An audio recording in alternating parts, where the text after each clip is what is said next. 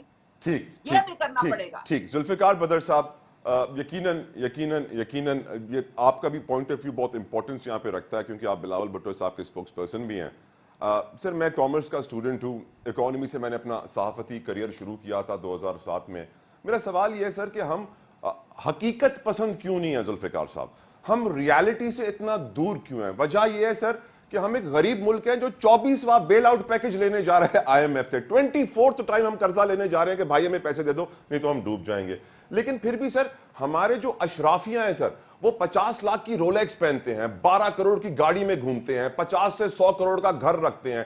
Rich is getting richer, پور is getting پورر. یہ capitalism کا رول ہے سر, اور یہ ہمارے اوپر بہت اچھے طریقے سے امپلیمنٹ کیا گیا ہے, اور ہم ریئلائز نہیں کر رہے ہیں کہ ہم کس معاشی سٹیج پر آ کھڑے ہوئے ہیں جس سے there is no way back سر. ہم ایک بند گلی میں آ گئے ہیں اور ہمیں صرف ایک ہی آپشن نظر آ رہا ہے, I M F, I M F, I M F. Zulfiqar صاحب, یور اوپینین, کیا ہمیں ڈیفالٹ ہونا ضروری ہے؟ بسم اللہ الرحمن الرحیم. بہت شکریہ طلحہ صاحب, آپ نے اپنے پروگرام میں بلایا. دیکھیں بڑا امپورٹنٹ آپ کا یہ سوال ہے کہ ہمیں ڈیفالٹ کی طرف جانا چاہیے یا نہیں جانا چاہیے. دیکھیں I am not at all of this opinion کہ ہمیں ڈیفالٹ کی طرف جانا چاہیے. اللہ نہ کرے کبھی پاکستان ڈیفالٹ کرے. ہاں, اس کے ساتھ ساتھ جو آپ کا امپورٹنٹ سوال ہے کہ ہم آئی ایم ایف کے پاس کیوں جاتے ہیں, یہ بگر کوسچن ہے. بس ہم بھی اپنے پاؤں پہ نہیں کھڑے ہو سکے ابھی تک اور ہمیں آئی ایم ایف کی طرف جانا پڑا ہے. یہ سوال جو ہے اشرافیہ کی طرف دیکھ لیں کہ اشرافیہ rich is getting richer and poor is getting more پورر. تو یہ سوال جو ہے اس کے اوپر ہمیں ڈیبیٹ کرنے کی ضرورت ہے, اس کو ڈسکس کرنے کی ضرورت ہے. کاز اس میں ہم لوگ جو ہے حقیقت پسند اس لیے نہیں ہے cause everybody is selfish, everybody is self-centered. ہم مائکرو لیول پہ سوچتے ہیں, میکرو لیول پہ نہیں سوچتے. ہم صرف اپنے بارے میں سوچتے ہیں, دوسروں کے بارے میں نہیں سوچتے. اس ملک کے اندر جو کارٹلز اور بندے ہیں وہ ہر چاہے کسی بھی سیگمنٹس آف دا سوسائٹی یا کسی بھی انسٹیٹیوشن کے اندر ہیں, ان کے نمائندے آ کے بیٹھے ہوئے ہیں. وہ سیاستدانوں میں بھی ہیں, بیوروکریٹس میں ہیں, عدلیہ میں بھی ہیں اور وہ فوجیوں میں بھی ہیں. تو وہ لوگ جب آ کے فیصلہ سازی کرتے ہیں تو وہ پھر اپنے بارے میں سوچتے ہیں, حالانکہ وہ عام عوام سے, لوور کلاسز سے, مڈل کلاسز سے آئے ہوتے ہیں. لیکن جب وہ ایک پرٹیکولر سیگمنٹ کا حصہ بنتے ہیں تو ان کو پھر اپنے سے نیچے والی سیگمنٹ کا ان کی سوچ بدل جاتی ہے. یہاں پہ ہمیں یہ فیصلہ کرنے کی ضرورت ہے کہ ہم نے اپنے ملک کو we have to put our house in order. And how can we put our house in order? We have to all the political forces, stakeholders, political parties, their heads, establishment, تمام لوگوں کو بیٹھ کے یہ سوچنے کی ضرورت ہے کہ what steps need to be taken کہ پاکستان کو آپ نے کرنا ہے. اس ملک کے اندر آپ دیکھیں کہ غریب آدمی پہ انڈائریکٹ ٹیکسز لگائے جا رہے ہیں. امیر آدمی ٹیکس نہیں دیتا, ٹریڈر ٹیکس نہیں دیتا, جو ٹریول کرتا ہے ٹیکس نہیں دیتا, جو گاڑی خریدتا ہے ٹیکس نہیں دیتا. میجورٹی آف دا پیپل جو پراپرٹی کی لین دین کرتے ہیں وہ ٹیکس نہیں دیتے. تو جو لوگ ٹیکس نہیں دیتے تو انہوں نے تو امیر ہونا ہی ہے. یہاں پہ دیکھیں کہ جو بڑا کاروباری آدمی ہے وہ ایک پرٹیکولر مناسب سائز کا ٹیکس دیتا ہے which is less than 1% of the total population. کتنے لوگ پاکستان کے اندر ٹیکس دیتے ہیں؟ less than 25 lakh which is less than 1% of the total population. تو آپ دیکھیں کہ جب پاکستان کے اندر لوگ ٹیکس ہی نہیں دیں گے, آپ کا ٹیکس نیٹ نہیں بڑھے گا, آپ کا ریونیو نہیں بڑھے گا, تو آپ نے آئی ایم ایف کی طرف جانا ہے. اور آپ کے حالات تو پھر یہی ہوں گے کہ جو لوگ ٹیکس دے رہے ہوں گے وہ کہتے ہوں گے کہ جناب پھر پاکستان کو اپنے پاؤں پہ کھڑا. دیکھیں پاکستان کو پاؤں پہ کھڑا کرنے کے لیے ڈیفالٹ ہونا ضروری نہیں ہے. بیکاز اگر آپ ڈیفالٹ کر جائیں گے تو غریب آدمی مر جائے گا,